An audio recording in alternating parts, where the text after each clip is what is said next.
Min kakak tarik bena April senam arajar arpue kari Rusia kala depa ada ki spatli ki tang ni let ma ki makan top lang ki jet ma ki helikopter ter syaka teka jaka ke bakar tangka Donbas ka bahap apa kari Ukraine mat ka badan lu apa dan kajinga kena apa dan kari Ukraine makari Rusia u presiden cakari Amerika u Joe Biden u laang u presiden cakar Rusia u Putin pa unsanga na ka teka jing pa ter ma batun top lang ru ya ki sanlak tam ki sipai cakari Rusia bila le teka jaka banyak kon persya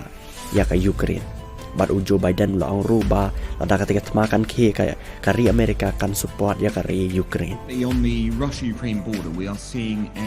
quite a large military build-up by Russia. You're seeing in Western Russia, i.e. Eastern Ukraine, that border, the Russians themselves have told us that 2 armies and 3 paratroop units have been moved into position. Other units have also been clandestinely spotted by satellite and other means. And you've also got a mobilization occurring in Crimea, which of course was Balaong ru min ka apnu tarik ubenai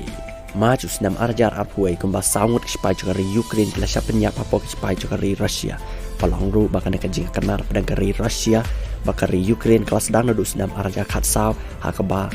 ketma kabaret kala khia pedang kita ki artli kiri hakamba khalai hajar tam ki beri kila dona ya ka jing em hati katma bat kumba sah hajar tam bagi kispai Ukraine ki bela yapna bat sana hajar tam bagi kispai cakari Rusia ki bela yapna hakatika jing kana coki haus senam arjar khatsau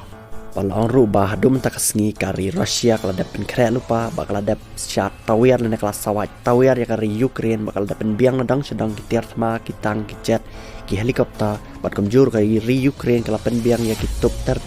bala dan kano jingnya bakal tok kamot kas tma ka ba isir kaikan sedang hapadang kita ki artili kiri